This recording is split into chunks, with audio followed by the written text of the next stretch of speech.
Safeway UK once held the spending habits of 8 million British households in a single database. Every tin of soup, every bottle of wine, every late-night impulse buy, recorded, priced, and profiled. Most companies would kill for that kind of intelligence. Safeway had it, and it quietly used that data to make a set of decisions that unraveled the entire company. To understand how that happened, you need to go back to 1995, when Safeway launched something called the ABC card, one of the earliest supermarket loyalty schemes in the world. At the time, it felt like a masterstroke. While rivals were still guessing what shoppers wanted, Safeway was collecting real transactional data at a scale no grocery chain had ever attempted in Britain. The premise was simple and genuinely powerful.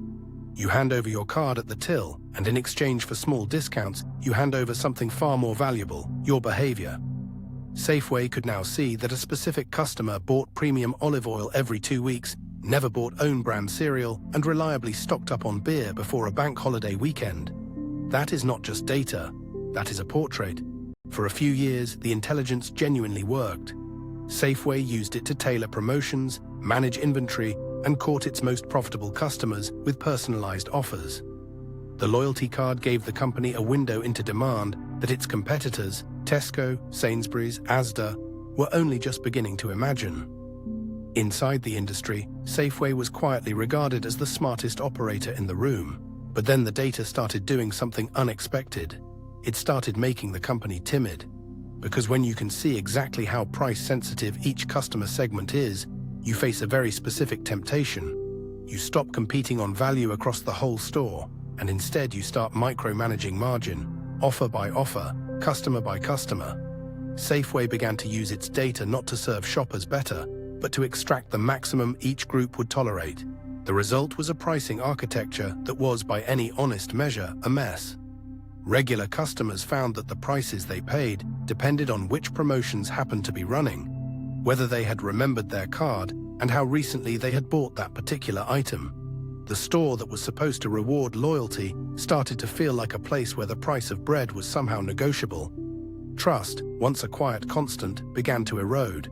Meanwhile, Tesco had launched its Clubcard in 1995, the same year as Safeway's ABC scheme. But Tesco used the data differently. Where Safeway looked inward, using the data to protect margin, Tesco looked outward, using it to understand which product ranges and store formats would grow the market. Clubcard helped Tesco decide where to build new stores, which demographics were underserved, and where to plant its flag next. The same tool, deployed with a completely different philosophy. By the late 1990s, the gap between the two companies was becoming visible in the numbers. Tesco was pulling away, Safeway's market share was stalling, and rather than address the structural problem, the fact that its pricing had become so convoluted that ordinary shoppers had stopped trusting it, the board kept reaching for the same instrument. More data, more segmentation, more targeted promotions. A company that knew everything about its customers somehow kept misreading what they actually wanted. What customers wanted was not sophisticated.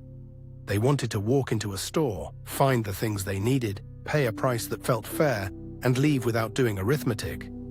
Safeway's data had shown it precisely which customers were most valuable, but it had not shown it the simpler truth, that the complexity it was building into the shopping experience was making ordinary people feel like they were being gamed.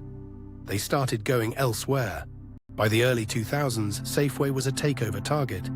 Its share price had fallen far enough, and its strategic position had weakened enough that 4 of the largest retailers in the country simultaneously made bids for it.